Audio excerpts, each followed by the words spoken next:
Restrictions are further eased here in Queensland from today. Minister Kate Jones was on the Gold Coast chatting to local businesses about how the changes are going to impact them. Great to be here back on the Gold Coast the day that the new lifting of restrictions is implemented.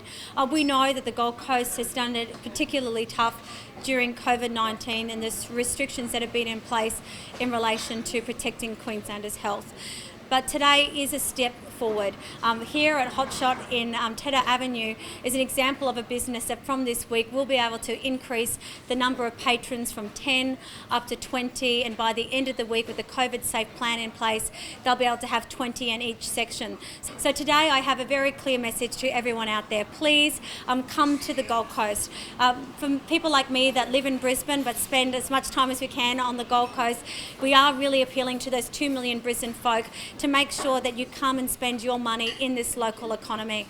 You know, during the good times, we expect all these businesses to be here for us, for the beautiful hotels to be open and to create those memories with our families. But now they need us. So the Premier has said that Queenslanders can travel, and today we've got a key message for everyone that loves the Gold Coast to make sure you come down and support these businesses. Look, I've been, really welcome the news that was released yesterday by the Premier. But I'm also a strong advocate for getting the borders open when it's safe. And I keep saying it's safe because it is critical. We cannot afford any problems on the Gold Coast with this terrible disease. So I say I'm an advocate, I want it. I'm an advocate for getting the theme parks up and running because that'll be the catalyst to get the drive market really pumping, and they will, hopefully those people will then come into the hotels, eat at the restaurants, drink at coffee.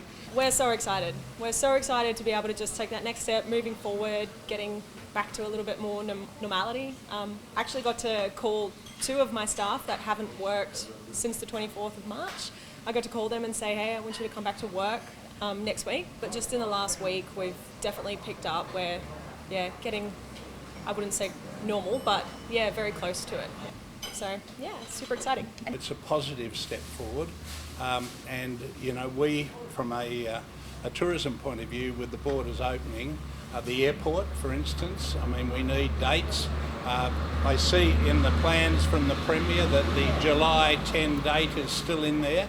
So we're encouraged by that, and I'm encouraged by her words that she said we'll evaluate it each week, and by the end of the month we'll know where we're going.